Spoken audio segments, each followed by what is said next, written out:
Qəhrəmanlıq, qürur, sevinç, ümid və məğrurluq. Bu duyğular mahnının hər misrasında hiss olunur.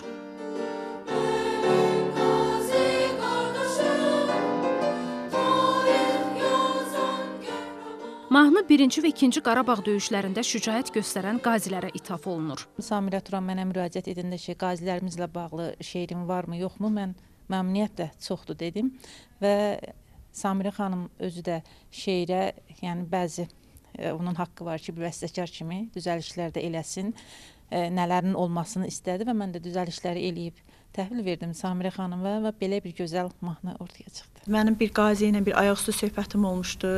Bu Qazilər Şurasının sədri, Ali Məclisin deputatı Təbriz Zeynalovudur və onun o qədər vətənpərlik mövzusunda danışıqlar mənim çox xoşuma gəldi, çox mənə təsir elədi. Onun ayaqüstü 5 dəqiqəlik söhbətimiz və mən xahiş edirəm ki, Tərənə müəllimə bir bənd Təbriz müəllimə həsr olunsun, onun adı çəkilsin orada.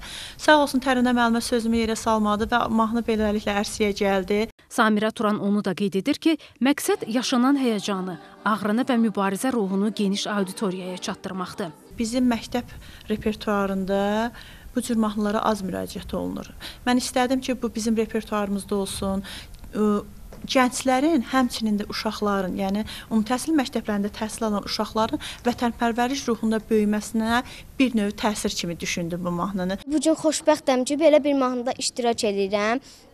Samirə müəllimə adından da qürur duyuram ki, belə bir mahnı yazıb və bizim bu qazi qardaşıma mahnı yazmamızın səbəbi onları xatırlamamızdır.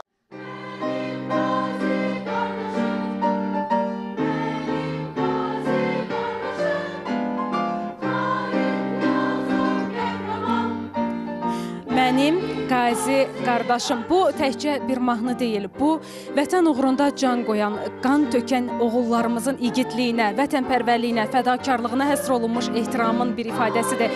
Qoy bu mahnı hər zaman bizə azadlığın dəyərini xatırlatsın. Xanım Rüstəmzadə, İlqar Məmmədov, NTV Xəbər.